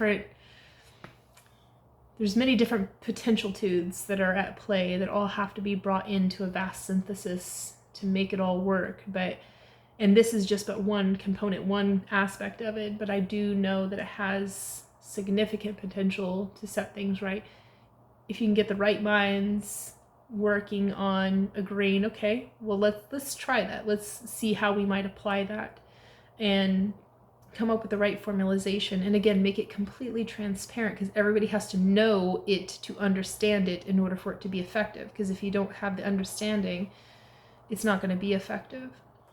And then again, you know, it becomes a natural deterrent, not fear-based deterrent, but just rather like, I don't want to have to do that thing when I can just make those decisions myself before it ever goes south, you know? And it's just that natural sense of good humanity. It's like do unto others as you have them do to you, sort of thing. And knowing that if we just apply that intentionally, and we have great leaders from all walks of life at every level of society apply this in a reasonable way, that we would be able to have a living peace within ourselves. Like that's literally part of who we are as a people, you know. And I think it's a natural tendency already. Like we love and we live and we laugh, right? We have joy, we have moments of happiness and fulfillment and all of that. And we naturally lean towards that. We're naturally drawn to those sorts of things anyway. Like that's peace, it's a sense of peace. And when we see things that are, you know, conflicting against that, or, you know, might cause us harm, we make adjustments and we move and do what's necessary to avoid that, you know. So we naturally solve those sorts of problems. This is just making it an external mechanization, innovating it intentionally so that we're cognizant of it and we're aware, so that we can apply it in a practical way, so that we can get specific, definite outcomes, actually engineer outcomes that we would want. And doing it in like a template kind of form that can be applied at various different levels of conflicts and problem solving. So that it becomes almost second nature to us. It's like, that's just how it is.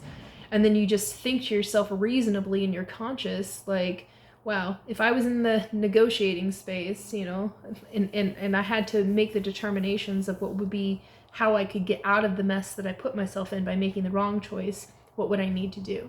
Can I make those choices before, you know, I do the wrong thing? And then it becomes second nature where you're just like, I know that that's not the right thing to do. And then you're making adjustments for good humanity naturally, you know, based off of the fact that it's now outside of you, the sense of what is right and what's wrong. It's observable, it's modeled, and it's something that you can reflect. Again, going back to the concept of, as we're children, we learn through mimicking and observation, and we learn from our parents first and foremost. That's why, you know, the best chance for success for children is the positive involvement of the parents, and that helps the child to see and model the, or, you know, mimic the models that they see in example. And then it becomes just second nature, and then those become, you know, their feelings, their emotions, their behaviors, and how they make decisions.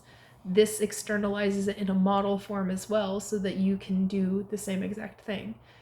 And then impressing it upon people of all walks of life, at all stages of life, you know, it becomes this internalized, like, social and civic, you know, inculcation. Like, this is what you do in civil society. This is the right way to be good humanity. You know, this is how I can be a good person and align myself with, you know, values and virtues that are, you know, are good in the sense that they are not offensive to others' sense of their values and their virtues. So, again, lots to it, but I do appreciate your time and your consideration of this. I hope to bring it in, bring it on home to everything else that I'm putting together in the realm of possibilities, and also to explain like how this is how I problem solve for myself. It's how I know this works. It's how I know that if it's applied, you know, actually applied, that it can make a difference. And hopefully that kind of gives a sense of like how I sense right and wrong, and how I determine, you know, my choices and my decision making. And again, understanding I'm not a perfect person. I make mistakes all the time, you know, but I'm constantly learning, and that's the point. Like, this is a way for me to be able to learn to do the right thing and understand what, you know, mistakes that I made in the past, so I can learn from them and heal and recover and move on.